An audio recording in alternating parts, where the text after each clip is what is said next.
So guys, आज मैं explain करने वाला हूँ माई एस्ट्रा सिस्टम के चैप्टर 33 को, जिसका नाम है mister legend kill anaconda and system new skill BD.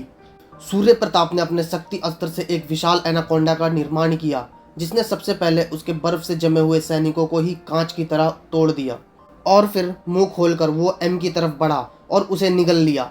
ये देख जैक्सन चौंक गया और फिर एनाकोंडा जैक्सन की तरफ बढ़ा। तभी सिस्टम की आवाज आई, सिस्टम वॉइस यूजर से अनुरोध है समय अस्त्र का उपयोग करे। जैक्सन ने जोर से कहा, समय अस्त्र एक्टिवेट। इसी के साथ उसके धनुष पर समय अस्त्र नामक शक्ति अस्त्र आ गया। जैक्सन ने धनुष आगे किया और तीर को एनाकोंडा की तरफ मार दिया।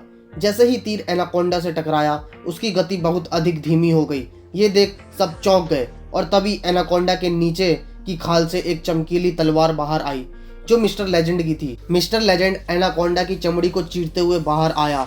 उसने एनाकोंडा के जबड़े के नीचे के हिस्से को फाड़ दिया था। एनाकोंडा मर चुका था, एम खून से भीगा हुआ था। मिस्टर लेजेंड ने गुस्से और भारी आवाज में कहा, सूर्य प्रताप, तुम्हारे ये पैतरे मुझ पर काम नहीं करने वाले। इतना कहकर उसने धनुष आगे किया और वायु अस्त्र का मुक्का बनाकर उसकी तरफ फेंक दिया। उसका वायु का विशाल मुक्का सूर्य प्रताप से टकराता इससे पहले ही जैक्सन के सिस्टम ने अपने नए मिले शक्ति अस्त्रों की सूची में से एक विशेष अस्त्र, रक्त विस्फोटक अस्त्र को एक्टिवेट किया और सूर्य प्रताप के ऊपर वार कर दिया। सूर्य प्रताप वायु के मुक्के से बचने के लिए अपने ऊर्जा कवच का इस्तेमाल करता है। वायु का वह मुक्का कवच से टकराकर विफल हो गया, लेकिन कवच भी पूरी तरह नष्ट हो चुका था।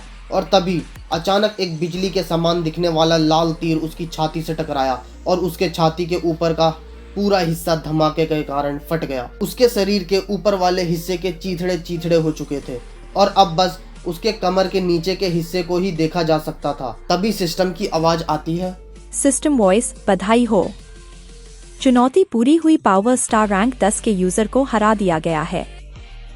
यूजर अब पावर स्टार रैंक 10 पर पहुंच चुका है। चुनौती का इनाम पावर स्टार रैंकिंग सिस्टम में जोड़ा जा चुका है। बधाई हो, नई स्किल प्राप्त हुई, बीडी स्किल। जैक्सन ने हैरानी से कहा, बीडी स्किल? अब ये क्या है?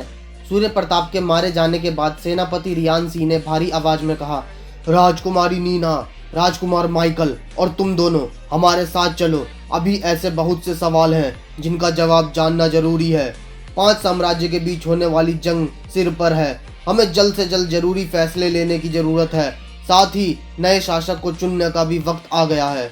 एक तरफ डेडली आइलैंड यानी अग्र साम्राज्य नामक आइलैंड पर कमांडर वाइट लावा की नदी को पार करके आगे गया। उसके सामने 10 गुफा थी। उनमें से एक के अंदर जाने पर उसे कई अंडे दिखे, जिस पर कमांडर वाइट ने अंडों को खा लिया। लेकिन तभी उन अंडों की माँ, जो कि एक ड्रैगन थी, उसे देखकर कमांडर वाइट के पसीने छूट गए, जिसकी वजह उस ड्रैगन का पावर रैंक 30 का होना है। जितनी ऊंची पावर रैंक उतना ताकतवर और खतरनाक बीस्ट। कमांडर वाइट ने फुसफुसाते हुए कहा, तुम तीनों मेरी बात ध्यान से सुनो, मैं इसका ध्यान भटकाता हूँ, तुम मौका पाकर भाग जाना। ड्रैगन ने गुस्सैल आवाज में कहा, तो तुम्हें लगता है कि तुम मुझसे बचकर भाग पाओगे? ड्रैगन अपने अंडों की वजह से बेहद गुस्से में थी। उसने मुंह खोला और तभी उसके मुंह से आग की तेज लहर निकली। लेकिन तभी कमांडर वाइट ने अपने एक सैनिक को ढाल बनाकर आगे कर दिया। वो सैनिक पल भर में जलकर राख का ढेर बन गया। उसकी हड्डियां तक काली पड़ गई थी और उसका सारा मांस च्युइंगम की तरह हो गया था। ये देख उन दोनों सैनिकों के होश उड़ गए। उन्हें यकीन नहीं हुआ कि उनके कमांडर ने अपनी जान बचाने के लिए एक सैनिक को कुर्बान कर दिया। वह कुछ कर पाते इससे पहले ही उस ड्रैगन ने उन्हें भी जलाकर राख कर दिया। कमांडर वाइट ने मौका देखकर वहां से भागना बेहतर समझा। वह भागता हुआ गुफा से बाहर आ गया। उसे भागता हुआ देख ड्रैगन ने ऊंची आवाज में कहा, भागो भागो, कब तक भागोगे? कमांडर वाइट ने भागते हुए वायु शक्ति अस्त्र का उपयोग किया और वायु का एक भवंडर बनाकर उसे ड्रैगन की तरफ फेंक दिया। वायु का विशाल भवंडर तेजी में ड्रैगन की तरफ बढ़ा और वो ड्रैगन भवंडर के अंदर फंसकर रह गया। पर इसके बावजूद कमांडर वाइट नहीं रुका।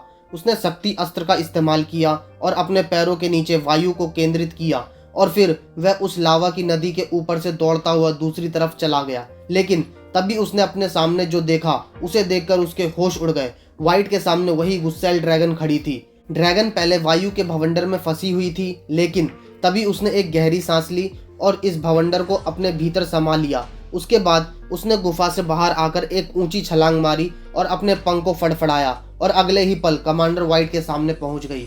ड्रैगन ने कहा, तो अब कहाँ भागोगे तुम? कमांडर व्हाइट ने अपनी तलवार निकाली और उसे बिजली की रफ्तार में चलाया। पलक झपकते ही उसने अपनी तलवार को ड्रैगन के ऊपर मार दिया, लेकिन तभी ड्रैगन ने अपना पंजा आगे किया और उसे 2 उंगलियों से पकड़ लिया। कमांडर व्हाइट का ये हमला बहुत अधिक तेज था, जिसे आंखों से देखना संभव नहीं था, और उसके बावजूद भी ड्रैगन ने उसे बड़ी आसानी से रोक लिया।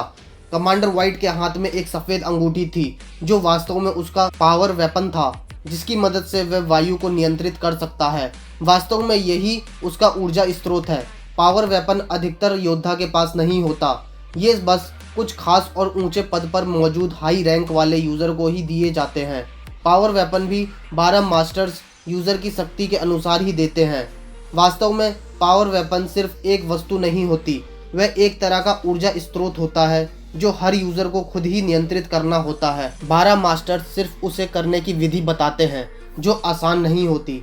व्हाइट ने अपनी अंगूठी पर उंगली घुमाई, जिससे अंगूठी के अंदर से वायु ऊर्जा निकली, जिसने एक ड्रैगन का रूप ले लिया। वह वायु का ड्रैगन के समान ही खूंखार और खतरनाक लग रहा था। वास्तव में कमांडर व्हाइट ने अपनी शक्ति से उस ड्रैगन की हूबहू नकल बनाई थी। क्या होगा आगे? क्या कमांडर व्हाइट ड्रैगन से बच पाएगा?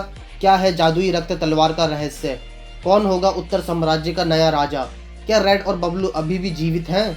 जानने के लिए सुनते रहें रोमांच से भरपूर ये अद्भुत कहानी माई एस्ट्रा सिस्टम, सिर्फ नॉवल दुनिया पर।